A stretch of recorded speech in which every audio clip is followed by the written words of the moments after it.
আসসালামু আলাইকুম। মুশাররফ খামার পক্ষ থেকে আপনাদের স্বাগতম। এই যে আমার খামারের সবথেকে সুন্দর মোরগ এটা। সবচেয়ে দুঃখজনক ব্যাপার হলো যে আমার খামারে আসলে একটা রোগের হানা দিয়েছে। দেখতে পাচ্ছেন যে মুরগিগুলা শুকায় গেছে, যে মাথার ফুল দেখেন শুকায় গেছে।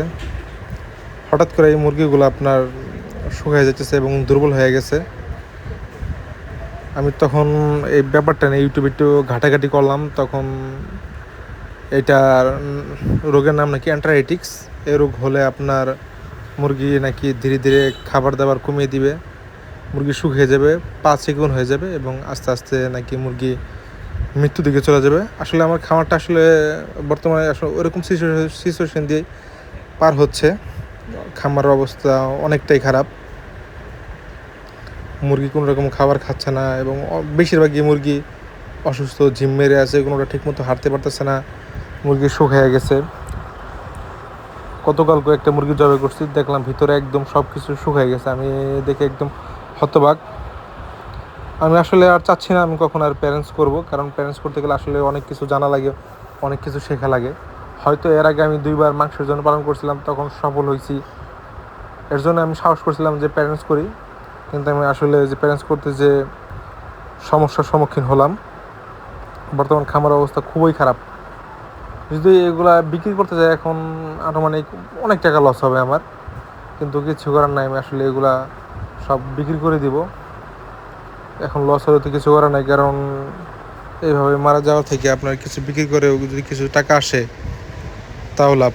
আমি চাই এরপরে আবার বাচ্চা তুললে আপনার মাংসের জন্য তৈরি করব এবং 2 মাস পালন করে তারপর বিক্রি করে দিব। আমি আর প্যারেন্টস করবই না, কারণ আসলে প্যারেন্টস করতে গেলে অনেক কিছু শেখা লাগে, অনেক কিছু জানা লাগে। আপনারা কীভাবে বুঝবেন যে আপনাদের খামারে অ্যান্টারাইটিক্স রোগের হানা দিয়েছে? প্রথমত লক্ষণ হলো যে মুরগি খাবার খাওয়া কমিয়ে দিবে। আপনাদের একটা জিনিস খেয়াল রাখতে হবে যে আপনি যখন আজকে 1 বাটি খাবার দিলেন, 5 দিন পরে কিন্তু 1 বাটি খাবার লাগবে না, আপনার 2 বাটি খাবার লাগবে। যখন দেখবেন যে আপনি 1 বাটি খাবার দিচ্ছেন, সেই খাবারটা শেষ হয় নাই বা রয়ে গেছে বা ধীরে ধীরে খাবার কম খাচ্ছে, তখন আপনারা বুঝতে পারবেন যে একটু রোগের দিক। কারণ মুরগি যত বড় হবে খাবার তত বেশি খাবে, কিন্তু ওই হিসেবে দেখবেন যখন খাবার কম খাবে তখন বুঝবেন যে কোনো একটা সমস্যা আছে। আরেকটা সিমটম হলো মুরগি গুঁড়োর মতো পায়খানা করবে, এটা আপনারা দেখে বুঝতে পারবেন। আরেকটা হচ্ছে আপনার মুরগির পা শুকায় যাবে। আর মুরগি যখন আপনি হাত দিয়ে ধরবেন তখন দেখবেন যে মুরগির ওয়েটটা অনেক কমে গেছে। আসলে এইসব দিকগুলো আপনারা যখন সিমটমগুলো খামার দেখতে পারবেন, তখনই আপনারা বুঝবেন যে আপনার খামারে অ্যান্টারাইটিক্স রোগের হানা দিয়েছে। আমি হয়তো সুন্দরভাবে আপনাদেরকে বলতে পারতেছি না, আপনারা ইউটিউবে সার্চ দিয়ে বিস্তারিত এটা সম্পর্কে জানতে পারবেন।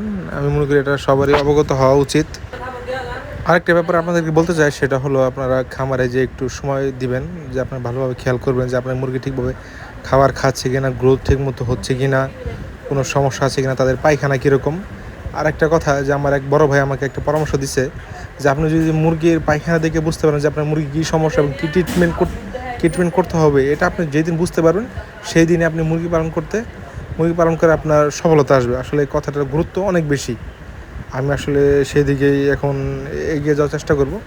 সামনে হয়তো এগুলো বিক্রি করে দেবো এবং কত টাকা বিক্রি করলাম বিস্তারিত, এবং কত টাকা লাভ বা লস হলো, আসলে লাভ তো এখানে হওয়ার কথাই না, কত টাকা লস হলো বিস্তারিত একটি ভিডিও নিয়ে আপনাদের মাঝে হাজির হব ইনশাল্লাহ।